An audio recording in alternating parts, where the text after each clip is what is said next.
చాలా కాలం క్రితం ఎలారా అనే ఒక సాహసవంతురాలైన బాలిక ఉండేది. ఆమె ఎప్పుడూ కొత్త ప్రదేశాలను అన్వేషించడానికి ఇష్టపడేది.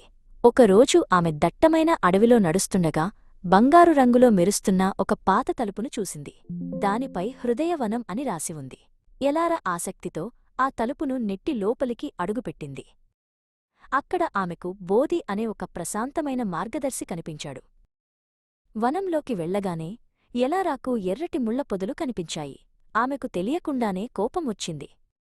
బోధి ఇలా అన్నాడు, ఎలారా, కోపమంటే నీ హద్దులు దాటబడ్డాయని అర్థం. ఇతరులను నిందించడం ఆపి నీ శక్తిని నువ్వు తిరిగి పొందు. ధైర్యంగా నీ పరిమితులను నిర్ణయించుకో. ఎలారా దీర్ఘశ్వాస తీసుకుని తన మనసును ప్రశాంతంగా ఉంచుకుంది. ఆ ముళ్ళు మెత్తని పూలుగా మారాయి. ముందుకు సాగుతుంటే దట్టమైన మంచు అలుముకుంది. ఎలారాకు భవిష్యత్తు గురించి ఆందోళన మొదలైంది. ఈ మంచు ఆందోళన వంటిది అని బోధి చెప్పాడు. నువ్వు ఇంకా జరగని కాలంలో జీవిస్తున్నావు.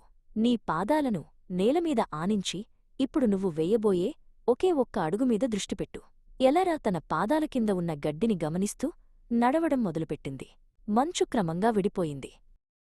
కొంత దూరం వెళ్లాక ఎలారా భుజాలమీద ఒక పెద్ద బరువు ఉన్నట్లు అనిపించింది. అది అపరాధభావం. ఆమె పాత తప్పులను తలుచుకుని బాధపడుతోంది.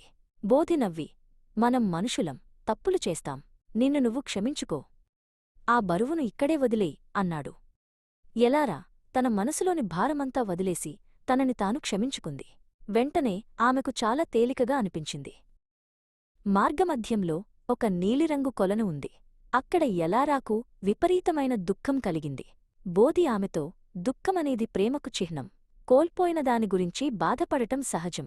కాని ఆ బాధను ఇతరుల పట్ల కరుణగా మార్చుకో అని చెప్పాడు. ఎలారా ఆ కొలనులోని నీటిని తాకింది. ఆమె హృదయం లోతైన ప్రేమతో, సానుభూతితో నిండిపోయింది. ఎలారా ఒక అందమైన బంగారు పక్షిని చూసింది. వెంటనే ఆమెకు అసూయ కలిగింది. అసూయ అంటే నీలో ఉన్న సామర్థ్యాన్ని చూపే అద్దం అని బోధి అన్నాడు. ఆ పక్షిని చూసి సంతోషించు. దాని విజయం నీకు సాధ్యమే అని గుర్తుంచుకో. ఎలారా ఆ పక్షిని దీవించింది. వెంటనే ఆమెలో కొత్త ఉత్సాహం, తనపై తనకు నమ్మకం పెరిగింది. ఒక చీకటి గుహ దగ్గరకు రాగానే ఎలారా దాక్కోవాలని ప్రయత్నించింది. ఆమెకు అవమానంగా షేమ్ అనిపించింది. బోధి ఒక దీపం వెలిగించి, అవమానం చీకటిలో పెరుగుతుంది. దాన్ని బయటకు చెప్పు, వెలుగులోకి తీసుకురా. నువ్వు చేసిన తప్పులు నువ్వు కాదు అని చెప్పాడు. ఎలారా తన భయాలను బోధితో పంచుకుంది. గుహ అంతా వెలుగుతో నిండిపోయింది. చివరగా ఎలారాకు అంతా బూడిద రంగులో, విసుగ్గా, బోర్డం అనిపించింది. ఏమీ చెయ్యాలనిపించలేదు. నీ లోపల ఉన్న సృజనాత్మకత నిద్రపోతోంది అని బోధి గుర్తుచేశాడు. ఏదైనా చిన్న పని చెయ్. నీకు నచ్చిన రంగును అద్దు. ఎలారా నేలమీద ఒక చిన్న పువ్వును గీసింది. వెంటనే ఆ వనమంతా రంగురంగుల పూలతో కళకళలాడింది. ఇప్పుడు హృదయవనం ఎంతో అందంగా ఉంది. ఎలారా తన భావోద్వేగాలన్నీ ఒక క్రమంలో ఉన్నట్లు గ్రహించింది. కోపం, ఆందోళన, అసూయ ఇవన్నీ శత్రువులు కావు. అవి మనకు ఏదో ఒక సందేశాన్ని ఇచ్చే స్నేహితులు అని ఆమె తెలుసుకుంది. బోధి ఆమె వైపు చూసి గర్వంగా తల ఊపాడు. ఎలారా హృదయమిప్పుడు ఒక వెలిగే నక్షత్రంలా మారింది. ఎలారా తిరిగి తన ఇంటికి వెళ్లే సమయం వచ్చింది. ఆమె ఆ బంగారు తలుపు నుండి బయటకు వచ్చింది. అడవి మునుపటిలాగే ఉంది. కాని ఎలారా మారిపోయింది.